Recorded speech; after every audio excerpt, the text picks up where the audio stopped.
Hey man, What's up, brother? How you doing? good. How about you? I'm doing well, thank you, thank you. Yeah. Is everything okay over there? Oh yeah, yeah. Everything out here in Austin, Texas is great, man. How about yourself? Where do you stay? Where do you live? I live in Taiwan. Taiwan? Nice, man. That's Yeah. awesome. Super cool. How's the weather out there right now? It's raining outside. Oh, really? Yeah. But Nice, it's nice. nice. Good. Yeah, it's hot, very, very hot out here in Austin, Texas right now. Is it? Never been to Yeah, Texas before. yeah. It's really, really hot. Summer times get really hot out here, but it's all good. You know what I mean? It just maybe for like Yeah. another month and a half, maybe, and then it'll slowly start to cool down a little bit. Okay. How about the pandemic? Yeah, it was Texas is a little different. I mean, we did shut down for a little while, but not as long as like California or some of the other states. Right now, we don't have to wear a mask. Right now, it's just Cool. like, very optional. I believe even in like it's up to like a lot of like restaurants or small businesses. I think it's on them to kind of decide, if they want to make it mandatory or not. Cool, cool. Did you guys get Mhm. vaccinated? Yeah, yeah. So actually, I haven't been vaccinated yet. I am going to very, very soon. But Cool. yeah, they're not, it's not necessarily like a mandatory thing where like they're making people get it. You know what I mean? But Cool, cool, yeah, I cool. think myself and my girlfriend are about to very soon. Good, good, good. Good to hear that. Yeah, Thanks, man. Thanks for answering my invitation. of course, brother. Happy to be here. Happy to chat. So, can you introduce yourself for the coaches in Taiwan? Yeah, definitely. My name is Christian Placencia. Just like I said, I train predominantly out here in Austin, Texas. I've been living here for like the last 6 years now. And work as a durability and performance coach, working with general population clients when I'm at the earlier stage of my career, and now I am focused a little bit more focused on just strictly athletes. So everything from fifth grade, sixth grade, all the way through professional level. And yeah, I guess I wouldn't say that I specialize just in one sport, but I mean I love basketball myself. If it was up to me, I would love to eventually only serve basketball players. Um, and so, yeah, that's kind of who I am, I guess, in a very small gist. Cool. Thanks, man. I love Hmm. basketball too, and I'm working for a pro basketball team in Taiwan right now. So it's Nice. really good for me to, like having you on my broadcast. I love that. Love that, brother. Congratulations. How long have you been working with them? No, just started. Okay. Okay. Awesome, Cool. man. Good for you. Thanks. Mhm. So I'm gonna ask the question, okay? Okay. Start asking. Yeah. So on your Instagram, you post a lot about like durable athletes. Yep. So I want to ask, what is durable athletes and how to build a durable athlete? Yeah, definitely. That's a great question. So the Durable Athlete was a brand and really a business that myself and my girlfriend Natalie started. We realized after like at least for me, after working in a gym, after college, after about like a year and a half or so, it just becomes super apparent that, training in the gym for an hour every day and giving it your all, for that 1 hour is great, right? And it comes with its benefits. And it's obviously going to be very physically rewarding for somebody, right? I would say maybe physically and mentally rewarding for people. But what we realized is in order for people to really try to reach their goals, it takes a certain level of, I guess, of a holistic approach, right? So if we're only worried so much around, the physical aspect, that's great. We'll grow there, right, up to a certain point, though. We need to be able to kind of respect all the other outside factors in our life, really the stress factors that play into our life, and ultimately allow us to adapt in a positive way, or either keep us like at a stalemate or plateauing, or even sometimes actually detraining. And so, yeah, what those other lifestyle factors would be, and what we kind of try to simplify is, movement, breath, nutrition, and sleep. And ultimately, if we can kind of optimize those four pillars of our health, then we're going to put ourselves in a great position to be successful and to, reach our goals, whatever they may be, whether it's in the gym, whether it's mentally, whether it's relationships with our people that are in our community. So yeah, that is kind of like the basis of the durable athletes, to help people become more aware, educated, and empowered within those 4 areas of our health pillars.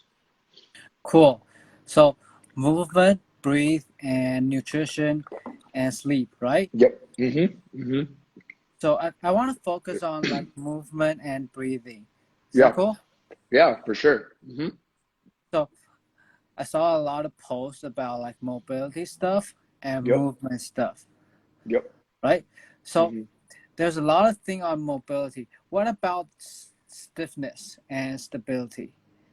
Yeah, definitely. So, when I first started, I guess, to understand the importance of mobility, what I saw was a lot of clients I had been serving, again, whether it be general population or whether it be, more athletes, right? So like basketball, football athletes. What I realized is they didn't have the ability to move their joints freely, right? Or they didn't have the ability to move their joints, what we'd call like independently, right? So for example, can you isolate your hip joint to move like a hip joint without asking the rest of your body to try to integrate and move with it? Right. And so it's not like it's like if you can't move your hip by itself, you're going to fail or your body doesn't work well. But it does give some insight into, okay, well, there might be some joints and some certain tissues in your body that might be overworking or underworking, just depending upon your ability to freely move or not move, right, or have limited ability in movement. And so that's kind of like what really started to drive the factor of, okay, I don't think anyone's really prioritizing mobility. I don't think anyone is really making it a part of their routine. It's almost like working out and then like mobility is something else. And what I wanted to kind of do is try to like combine the two, right? How can we, start to get people to contextualize training and mobility and strength and all these different facets of training and performance? How can we kind of, deliver it in one setting? And how can we deliver it in one session?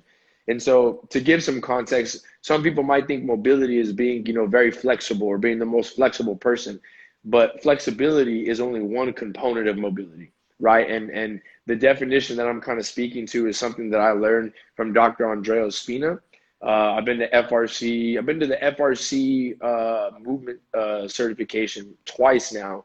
And then I've been to a couple more of his certifications that he's had out here in Austin. I think one of them was the assessment, FRA. And he really breaks it down and makes it extremely simple. Mobility is the ability to move your body freely, which is ultimately flexibility, right? With adequate amounts of articulation and control. So that's kind of more the neurological and like strength component, right? Like, do we have the ability to coordinate tons of muscle units and motor units to be able to fire and work together cohesively within the muscle itself, but then also, intermuscularly. So units working, muscle groups working together.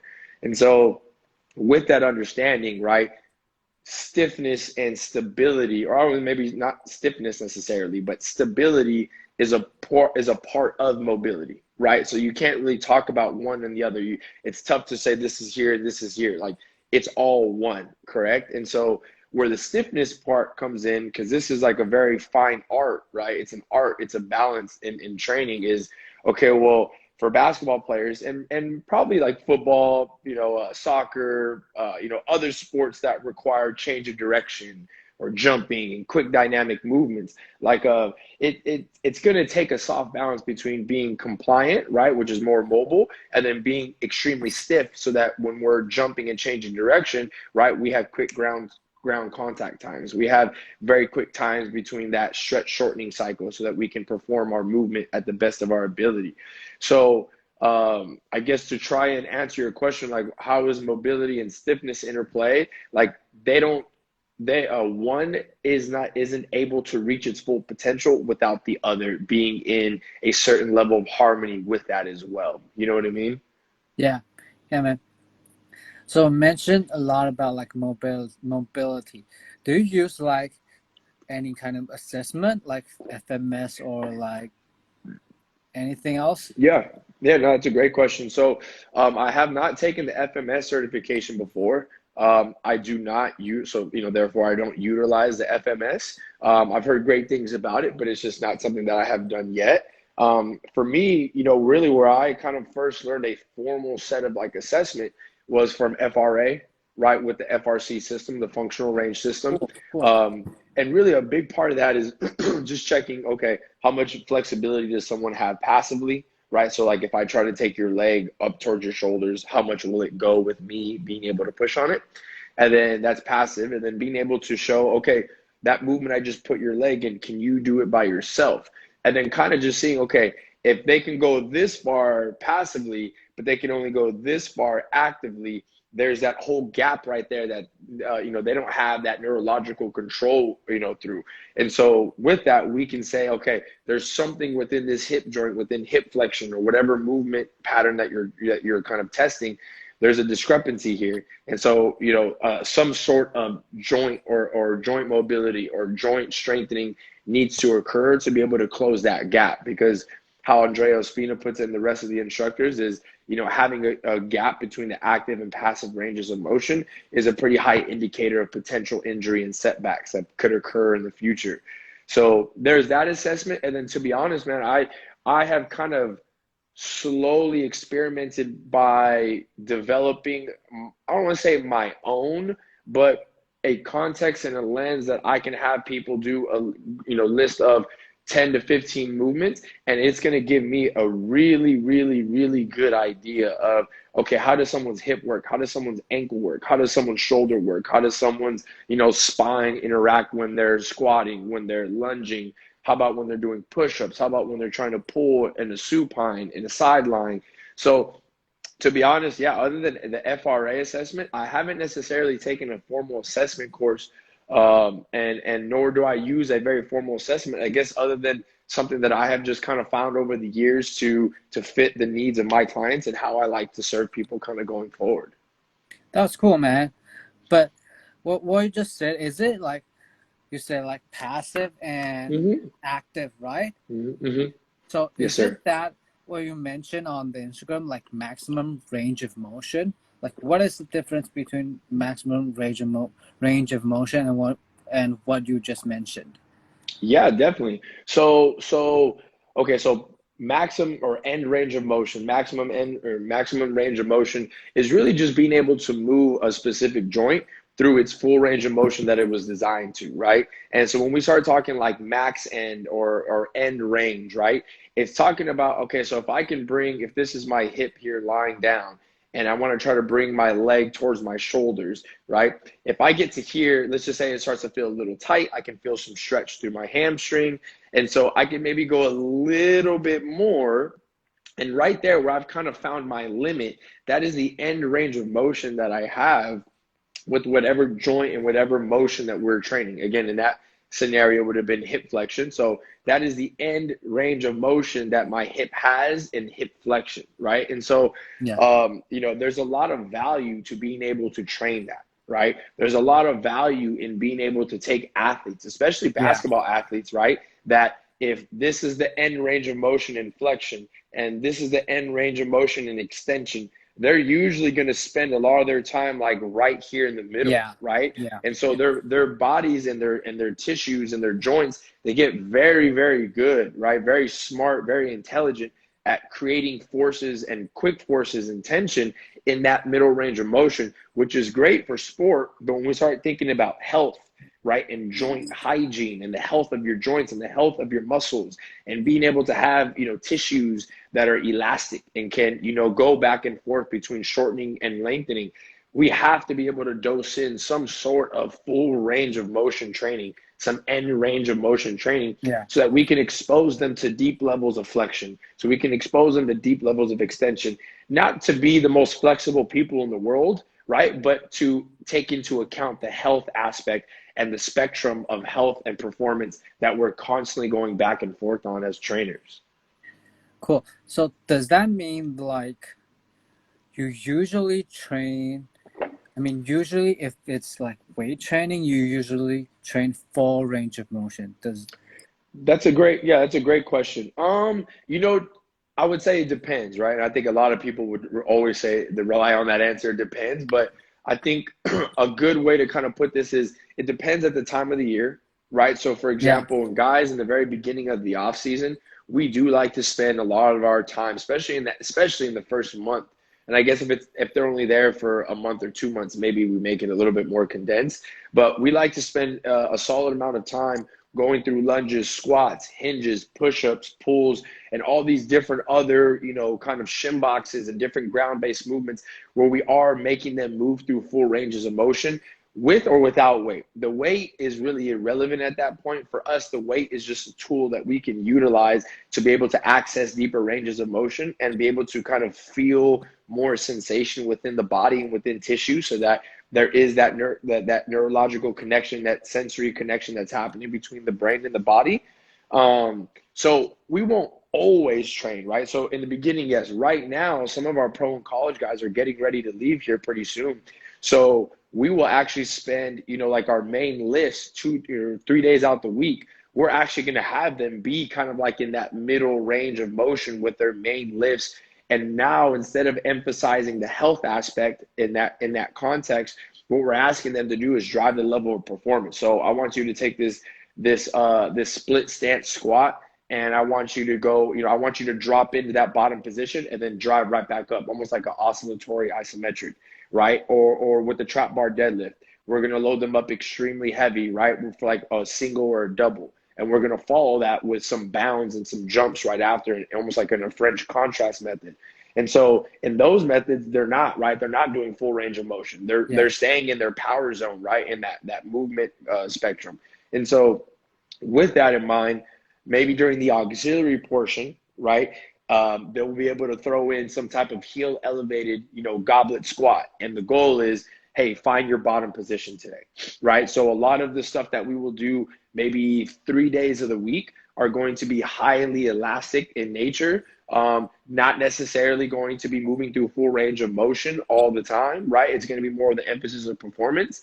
And then those other 2 days of the week, we're going to kind of emphasize, and not the entire session, but just in a higher percentage, right? So maybe 60% of it is with the intent of moving through full ranges of motion for health and more muscular outputs and more muscular demands, rather than stretch shortening and connective tissues kind of being like the main driver in movements.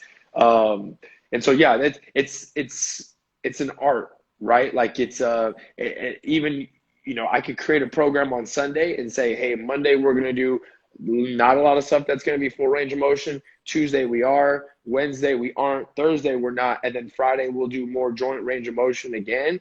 And it kind of just depends on walking into the building that day. Like, how are the guys looking? How are they moving? How are they looking on the court? Are they moving extremely well? Are they a little sluggish? Do people say they're extremely sore and tired? And those are kind of stuff too that are going to either, I guess, give like the thumbs up to what we're doing, or maybe, hey, we need to amend and we need to pivot somewhere else because guys aren't necessarily in the best ready state that we want them to be in. Cool, man. So how is it like different with the pose, with the body flow? Yeah, that's a great question. So the body flow stuff is very interesting. Like, I remember when I first learned it, for me, it was very, very challenging, right? Because I was always so used to, heavy weights, conditioning days, things like that. That was usually what it was. Conditioning days, lifting, maybe go swim. And that was like my routine. And the flow stuff kind of presented a new challenge of, instead of having external environments and external objects that are going to be having to be overcome through resistance, right? Through pressure or tension that I'm building up. The body flow stuff is really working within tension intrinsically, right? So the tension that we hold within our body, again, because if we can't get to full range here or full range here, we spend a lot of our time here. Yeah. Getting here is tough, right? Like, people who are tight, like, they'll feel like this and like that's a big stretch. That's intrinsic tension that we're having to fight through, right? Like, that takes work, right?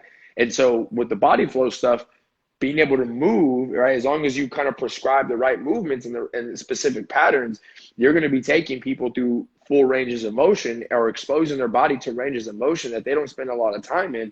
And so the ground is safe, right? So no weights, it's safer, right? So it allows a place to kind of explore those end ranges. It's safe. It's great for their health. And also from just like a cognitive standpoint, I'm sure that there's really, really smart people out there that could probably explain it a lot better than me. But it's safe to say that, you know, our brain and our body is learning from a sensory awareness perspective, right? When we're on the ground, moving through all those ranges that we've never moved through, like we're learning and we don't realize it, right? Some people might be like, oh, this is weird. I don't really know what I'm doing. I don't even know if I'm doing this right. I think I look kind of weird. But at the end of the day, like moving through all that, like you are learning, your motor skills are learning, your body is understanding how it can orient itself and organize itself going through certain patterns. And so for athletes, it's kind of tricky because, you know, they might look at it and a lot of times it's kind of like, oh, well, this is kind of weird. Like I've never done this before. Why are we doing this? This doesn't look like basketball. But if we take a step back and again, constantly looking at performance through the lens of health and performance, right? Like drive, power, and speed, and then everything for joint range of motion and health and recovery. It's like it's constantly back and forth, constantly back and forth, right? And so we have to be able to see when guys are really far down this line of performance, that might be great. They might be jumping high. They might be running fast. But if we don't take into account the health aspect, there could be a potential down the line for injury, right? Because I think, you know, our bodies weren't meant to play sports. Our bodies weren't designed to play sports, and that sports create compensations to be great, right? Like you have to be a great compensator to be a really good athlete. And so, it's an interesting interplay of, you know, compensations, moving them slowly towards the health line, but still keeping them very explosive and powerful enough to be good at their sport. Yeah. How about breathing? Yeah. Where does breathing stand in the training session and or the training philosophy, and how do you like teach breathing? Yeah, it's a great question. So first and foremost, if anybody ever wanted to learn a little bit more about different breathing mechanics, different styles of breathing and how you can manipulate your breath to ultimately start to shift your autonomic nervous system, right, and your central nervous system, we have an app. It's called the Durable Athlete app. Within the link in my bio, you'll be able to see the mobility app. And in that app, you'll be able to access all the breath work and all of this body weight movement stuff that we've kind of been talking about. But the breath stuff really kind of serves as exactly that. So we talked about the spectrum of health and performance, right? And it's constantly sliding depending upon the stresses that we put on the body. And so with breath work, we're able to on a completely, it's tied in, but it's a different scale. The scale of upregulation and downregulation, right? And so most often athletes, and not even just so much athletes, but general population people as well, we're usually going to be more upregulated, right? We have tons of things going on. We're worried about, you know, the next job that we have, the next trainer that we have. We're getting ready for our next call. We're working out. We ran into traffic. There's always things that are like constantly kind of giving us our state in that upregulation standpoint. And so in order for us to be great, we have to have that balance of upregulation and downregulation. The downregulation actually allows our body to get into that recovery state. So all the great stuff that we did in a training perspective, or all the great stuff that we did, you know, from a mental learning perspective, right? In order for that to actually get cemented and realized within the body and utilized, we have to take this time of recovery. We have to be able to put ourselves in a down-regulated state to be able to get into those gains and what we want to call. And so the breath work is powerful in that. It's able to shift someone right on that spectrum between upregulated and downregulated, which plays a big role in recovery. But also within a movement perspective, you get a really good idea of how somebody is feeling within a certain movement pattern, depending upon their habits of breathing, right? So if they're constantly holding their breath and out of breath doing, you know, a push-up or doing a hold, you know, then chances are their nervous system doesn't feel very comfortable in that pattern. And so it's almost like an assessment in a certain sense, right? You can kind of get a feel for how people feel and move, in a certain range of motion. So that's kind of the, I guess, the big piece, or I guess like the global perspective of breath is, you know, it's an insight into how somebody feels, how somebody is feeling during a certain movement pattern. So therefore see how well they own or don't own that position. And then the facilitation of recovery and being able to take someone from down regulation to up regulation. ask breathing because like a lot of like performance coaches in town, we tend to use like more about, we tend to train and with heavy lifting, explosive like Olympic lifting, sprinting, that kind of stuff. Yeah. And we use like foam rolling, massage, those kind of stuff for like relax or recovery. But there's not a like coaches in Taiwan like mention about like breathing and how important it is. I see what you're saying. You know what's funny too, bro, is that like you know, when you asked me a question at the very beginning of this interview, you said yeah, like, so what's up with mobility? Like, you know, what, like, are you just like, is it mobility or is that like your everything? And to be honest, like, you know, it's, some people might say, oh, well, you're a mobility coach, and oh, well, you're a strength coach, and oh, well, you're a breathing coach, and oh, well, you're a sleep coach. When in reality, you know, again, going back to the durable athlete and why we started it, like, who's to say that we need to be this guy, then you're that guy, and I'm this guy? Like, if you understand the entirety and the holistic approach that goes into helping somebody develop, right, and how a human can develop, hopefully, individual, if they really care about their craft, can kind of speak to all those things. Maybe you're not a legend, you know, maybe you're not an expert and a wizard at everything, but you should at least be able to speak to different facets of, no, okay, we need to do mobility training today. I'm not the best mobility coach, but I learned these 3 or 4 movements and we're going to do these every day. And okay, I might not be the best strength coach, but I know what's going to, you know, help get you to get stronger and then get more explosive and then get faster and twitchier. And hey, okay, I don't know everything about sleep, but like, you need to sleep with your room temperature at this, and you probably need to be sleeping at least this much. Right. And then food, same thing. Hey, I don't know all the micros and macros and all those things, but I think you need to be, because your weight's here and you want to get here, you should at least be trying to eat this amount. And so it's the same thing with the breathing, right? It's like, okay, we might not be yogis and meditation gurus and whatnot, but hopefully we can just understand principles, right? I think this is what all this kind of comes down to, is if we can understand the principles within everything, and we can explore those principles and those techniques within ourselves, and we see, okay, this works, oh, okay, this doesn't work, then we can take those techniques and then we go and facilitate them with our athletes and whoever we serve. And so I would just say to that, like, you know, hey, there's not a lot of breathing coaches around. 100%. I think, well, Austin's different. Austin's very hippie. So there's probably some breath work coaches out here. I'm sure there are. But I think every coach should be able to understand how we can slide somebody on the spectrum of breathing. You know what I mean? Yeah. It's like heavy lifting is good, and Olympic lifting, spring, that was all good, man. But it's like you can't really build, or you can't really help an athlete to reach their top potential, or like with only one thing. Yeah. Yep. You have to expose them to different kind of stuff. Yep. I agree with that. Just like what you mentioned about movement, so their brain can learn. Yep.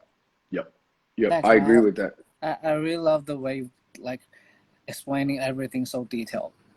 Heck yeah, I appreciate that, brother. Thank you. So the last thing I want to ask was like foot training. And I saw a lot of things like you train barefoot or like heel elevated. So why barefoot?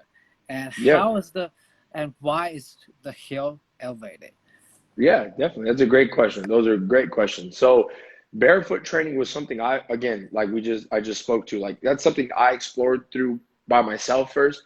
Let me just see what this means. I see people posting about more barefoot and it's good for you, it's better for you. We spend all day in shoes. Okay, yeah, that makes sense. But at the end of the day, again, I'm a firm believer in like, try it out first for yourself, see what it feels like so that you have a perspective to speak from when you're coaching other people. And what I realized over time was like, my legs, even just from like a visual standpoint, my lower legs, my quads, my glutes started to grow in size. Right. And it's not like I felt like I got heavier. It was just that it felt like, and I don't have a research project behind it, so I can't say firsthand this is exactly what happened. but I believe there was a better connection happening when I was doing my upper body lifts, my lower body lifts, because my feet and my legs were engaged into the ground. That first point of contact that I have with the ground being my feet, right, is very much active and very much communicating with the aspect within my brain, kind of like the motor skill and the motor stuff that we talked about before, right?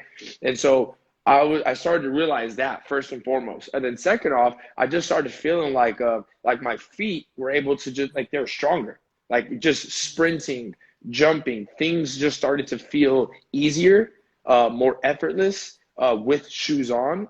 And so one thing I will say with that, just as a complete side note, I would just say ease into barefoot training if you're someone that wants to do that, like lunges, squats, all that type of stuff that's a little bit more stationary, not so much of a big risk there. But eventually I started working my way up to jumping, bounds, pogos, those type of things to kind of start to like ramp up the intensity and asking my foot to have to get used to a new level of stress rather than more max effort lifting. And so with each one of those, so the lifting and then the pogos and the plyometrics, like it's a different stress upon the body. And I think they both serve their different benefits when you're doing them with barefoot. But with athletes, they spend their days in shoes most of the time. So what ends up happening is the arches of the foot and those intrinsic muscles of the foot, and there's a lot of them, right? And I'm sure a lot of people have heard of like the plantar fascia, which, you know, people, when they get hurt down there, they get the plantar fasciitis, right?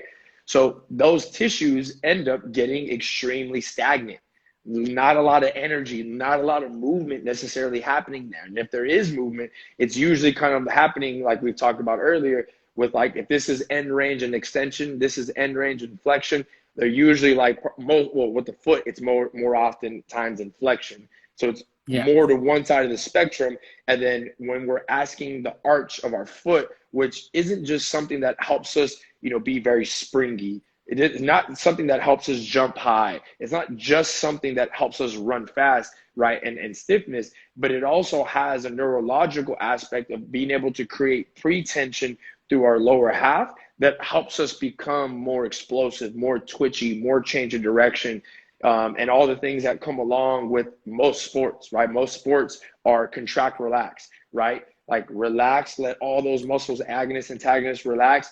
Let's come to a sudden change of direction, stop. So things have to be able to tense up. The muscle needs to be able to pulse and tighten up almost in an isometric nature.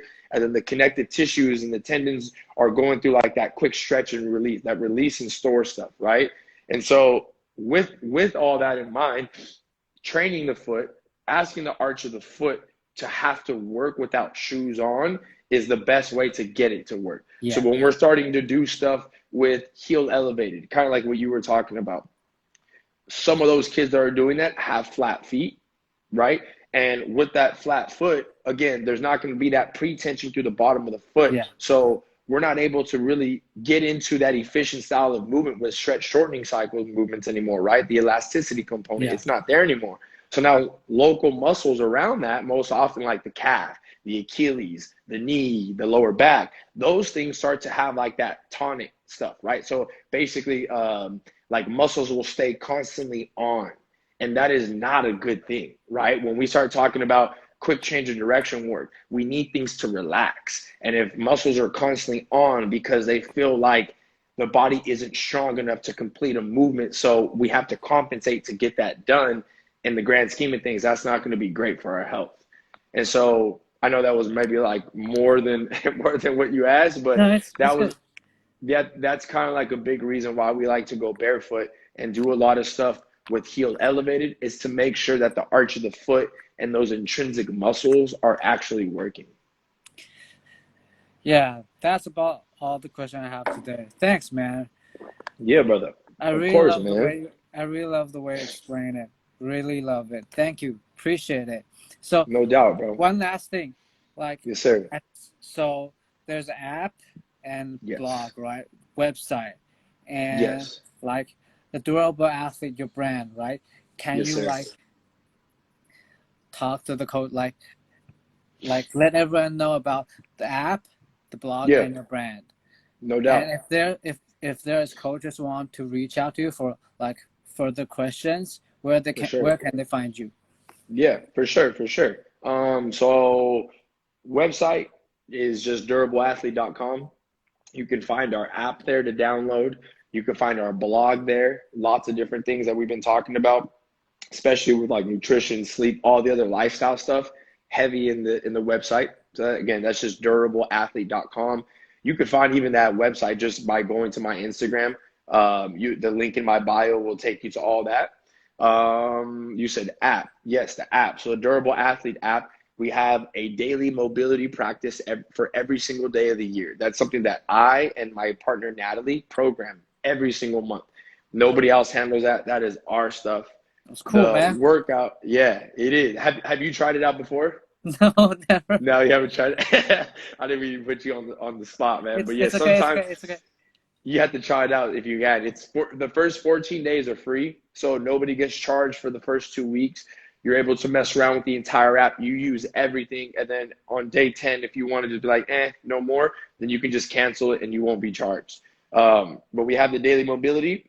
We have a daily like fitness workout. So for example, 7 days out the week, probably 3 of those 7 days are going to be all body weight workout, just because, again, we are firm believers that people should probably just spend more time on the ground and exploring within their body, not needing external resistance, but more of the internal resistance that we have due to our daily activities. We have breath work on there. So we talked about breath and the power of breath, not just up-regulating, not just down-regulating, but things like meditation, right? Like guided meditations, gratitude meditation section. So we have a lot of stuff within breath work for mindset and mentality and recovery. We also have a complete section for just active recovery workouts. So I think right? A lot of people are like, man, I can't take an off day. I lift heavy like 5 days a week. I can't take an off day. Those active recovery workouts, I guarantee you, will kick someone's ass. So that is more of like end range training, right? Get to the end range, create isometric tension, breathe in that position, all the hard things that we know people will have a hard time with. Yeah. That's in that section. So that's a very cool section to kind of try out as a challenge. And then we have things like, like different mobility routines. Hey, my neck hurts. Cool. There's a 10-minute video on there that you can do following the entire section for your neck, for your shoulder, for your hip, for your ankle, for your knee, whatever the heck it may be. We have the entire library on there to fit whatever, goals or whatever issues people have within their body. And yeah, I guess as far as other coaches go, basketball coaches specifically, if you're ever interested in programming, I just came out with a 22-week basketball program for basketball athletes designed for coaches. That's also in the link in my bio. But if anyone ever has any questions, they can just reach out to me personally with a DM, and then I can point them in the right direction. Thanks, man. I really appreciate it. Yes, sir, brother. No doubt. No doubt. Thank you so much for taking the time. And yeah, maybe next time we can do it again. So thank you. Yeah. See you, man. Thanks. Love it, brother. Yes, sir. Enjoy your weekend. Thanks. So that's all for today.